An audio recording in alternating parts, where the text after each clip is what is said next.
الحمد للہ رب العالمین۔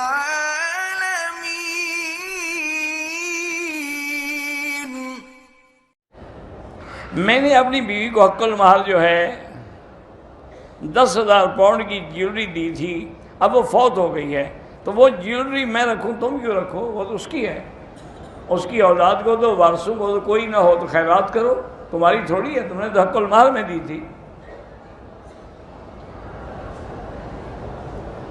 فرض نماز کے بعد دعا بالکل کر سکتے ہیں، چونکہ حدیث پاک میں ہے کہ نماز کے بعد دعا جو ہے وہ قبول ہوتی ہے۔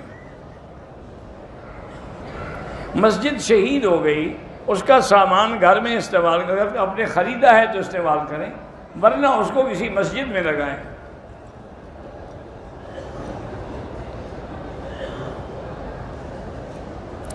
ایک استانی ہے جس کی تنخواہ ہے 30,000، اگر وہ اپنے قائم مقام کسی دوسری استانی کو 10,000 روپے کے دے کے بھیجا کرے، بالکل دھوکہ ہے، فراڈ ہے، وہ 30,000 تمہارے لیے دیتے ہیں، تمہاری دوسری استانی کے لیے تو نہیں دیتے۔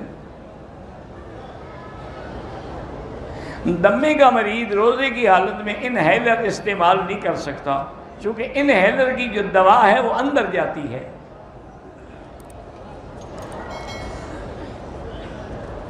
میں سورۃ البقرہ روزانہ پڑھتا ہوں، اس کا ثواب حضرت آدم سے لے کر حضور صلی اللہ علیہ وسلم کی اور ان کی بخش۔ اچھا ہے، ٹھیک کرتے ہو۔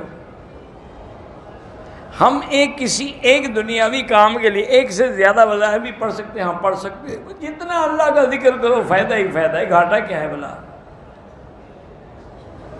ایک مسلمان خودکشی کرتا ہے، وہ کافر نہیں ہے، وہ گناہ گار ہے، وہ انشاءاللہ اس کے لیے بخشش کی دعا کریں۔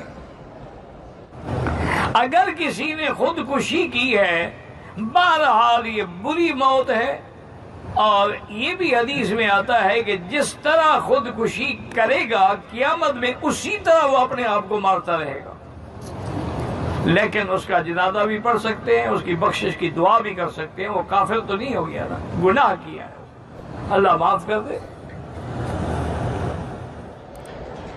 میرے دوست کے گھر میں بچہ پیدا ہوا، اس نے بچے کے کان میں اذان نہیں دی، کیا جب بچہ پیدا کان میں اذان دینا سنت ہے؟ نہیں دی تو اللہ ہدایت دے۔ نسوار یا سگریٹ سے وضو ٹوٹ نہیں جاتا، لیکن بدبو والے کو حکم ہے کہ مسجد میں بھی نہ آئے، پہلے منہ صاف کرے۔ کہتے ہیں کہ فجر کے بعد جو سو جاتا ہے اس کے رزق میں کمی ہوتی ہے، یہ لوگوں کے گھڑے ہوئے مسائل ہیں، اس کا شریعت سے کوئی تعلق نہیں۔ ایک آدمی کی ساری رات ڈیوٹی ہے، تو نماز پڑھ کے نہیں سوئے گا تو کیا کرے گا؟